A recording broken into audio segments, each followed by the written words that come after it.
ভক্তবৃন্দ এই চিত্তে পেতে একটু পরমানন্দ, তাই এই ভক্তের বাজারে ছুটে আসা। সেদিক থেকে উপস্থিত সকল ভক্তের শ্রীচরণে সর্বাগ্রে আমার ভক্তিপূর্ণ প্রণতি আমি নিবেদন করছি।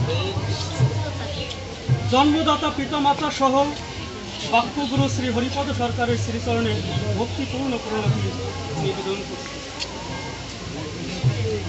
আজকে আসবার পথে দুটি লাইন মনে পড়ল, কে দিল কোথা থেকে দিল তা বলতে পারছি না। দয়াল চাঁদের দয়া হলে মন মানুষের দেখা মেলে, সে দেখা ফিরাবে কোনজন, ওরে আমার পাগল মন রে আমার পাগল মন, সে দেখা ফিরাবে কোনজন। আসবার পথে আমার বেশ কিছু দুর্যোগ হয়েছে, তখনই এই লাইন দুটো মনে পড়ল। যদি আমার সত্যিকার অর্থে এই বদনগুলো আমার আপন হয়ে থাকে, তবে সেই বদন দেখা কেউ আমাকে ফেরাতে পারবে না। সেটা প্রত্যক্ষ প্রমাণ আপনাদের মাঝেই আছে, সুকণ্ঠ মামা বাস্তবটি। তো সেদিকে না যাই, সত্যি কথা, যখন এই ভক্তের বদন পানে তাকাই, তখন মনে হয় এর থেকে আপনজন আমার আর এই জগতে নাই। আজকে যে বিষয় ধর্ম, সমাজ, সংস্কার, শিক্ষা, এইসব বিষয়ে আমরা কম বেশি সবাই জানি। ইতপূর্বে যেসব বিদগ্ধ বক্তাজন বক্তব্য দিয়েছেন, আমি আপনাদের সন্তান স্বরূপ বক্তব্য কাকে বলে তাও আমি জানি না। তবে দু একটি কথা আপনাদের চোখের দিকে মুখের দিকে তাকালে পরে কিভাবে যেন দু একটি কথা হয়তো আসে ভাব এরকম। ধর্মের কথা যদি বলতে হয়, একটু ডক্টর মহানামব্রতের দিকে যেতে হয়। তিনি বর্তমান জগতে ধর্ম, ছোট্ট একটি বই, হয়তো 16 পৃষ্ঠা বা 18 পৃষ্ঠা এরকম হবে, সেখানে একটি লাইন বলেছেন, এই বর্তমান জগতে, এই বর্তমান সমাজে সব কিছু চলে, শুধু একটা জিনিস চলে, সেটা হচ্ছে কি, আমার ধর্ম আলোচনা চলে। আমরা যদি এই ক্ষেত্রের বাইরে একটু যাই, আমাদের ধর্মের কোনো বালাই নাই। আমি চায়ের দোকানে যাব, রাজনীতি শুনতে পাবো, কিংবা অন্য কিছু শুনতে পাবো। আমি মাঠে ঘাটে যাব, অন্য কিছু শুনতে পাবো, কিন্তু ধর্মের কথা কেউ বলেও না। কেউ যদি বলতেও চায়, শোনার মানুষও পাওয়া যায়। এই যে বিষয়গুলো, এখান থেকে পরিত্রাণের উপায় কি? শিক্ষা। এই শিক্ষার দিকে যদি তাকাতে হয়, ওরাকান্দি গুরুচাঁদ ঠাকুরের দিকে প্রণাম জানাতে হয়, যিনি শিক্ষা আন্দোলন করে আমাদের এই নমশূদ্রকে অধিকার দিয়েছে। তাই এই শিক্ষার জন্য আমি তাকে প্রণাম জানাই। দেখেন, শিক্ষা কি? আত্মনিবেদনমূলক কথা যিনি বলেছেন, তিনি প্রথম দিকে দু একটি কথা বলেছেন, খুবই গুরুত্বপূর্ণ। সেই কথাটা কি?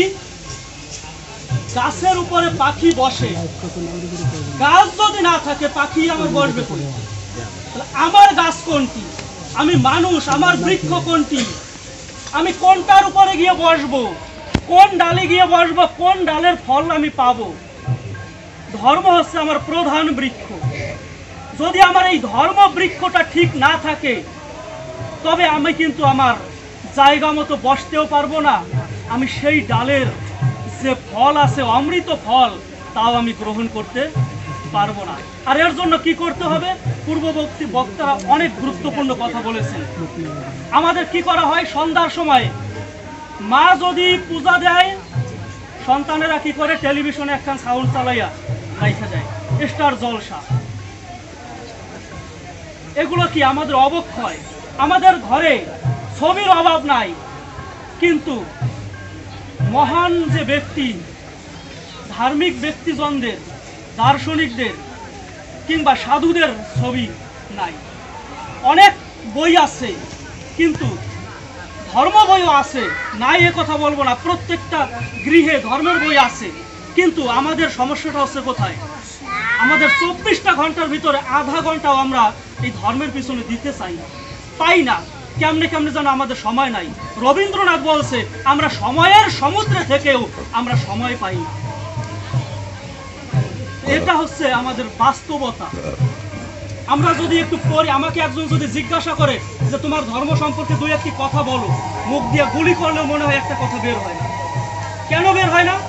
আমরা একটু তো সময় দিতে পারি। একটা বই, আমার ঘরে যে বই আছে সেটা দিয়ে তো আমি শুরু করতে পারি। যদি আমি শুরুই না করতে পারি, আমি পথেই চলবো কিভাবে? আমি যদি দাঁড়াতে না পারি, হাঁটতে পারবো না। যদি আমি হাঁটতে না পারি, তবে দৌড়াইতে পারবো না। আর যদি আমি দৌড়াইতে না পারি, তবে সঠিক সময় আমি লক্ষ্যে পৌঁছাতে পারবো না। এটা কিন্তু বাস্তবতা। আমাদের ধর্ম আমরা করি, শুধু আমরা করার জন্যই যেন না করি, আমরা সমাজকে দেখানোর জন্যই যেন না করি। আমাদের আত্মকল্যাণ এবং সমাজকে জাগানোর জন্য, আমাদের ধর্মটাকে সঠিকভাবে পালন করবার জন্য, এবং সমগ্র বিশ্বের বুকে, যেমন সুকান্ত ভট্টাচার্যের একটা কথা মনে পড়ে যায়, সাবাস বাংলাদেশ, এ পৃথিবী অবাক তাকিয়ে রয়, চলে পুড়ে মরে ছারখার তবু মাথা নোয়াবার নয়। আমাদের ভিতরে অনেক দুর্যোগ আসবে, সনাতনের উপরে যত দুর্যোগ এসেছে, তারপরেও সনাতন যেভাবে মাথা উঁচু করে দাঁড়িয়ে আছে, যদি অন্য কোনো জায়গায় আসতো হয়তো থাকতো না। আর এই কারণেই হয়তো বলা হয়েছে সনাতন যা চিরশাশ্বত, চিরসত্যতা।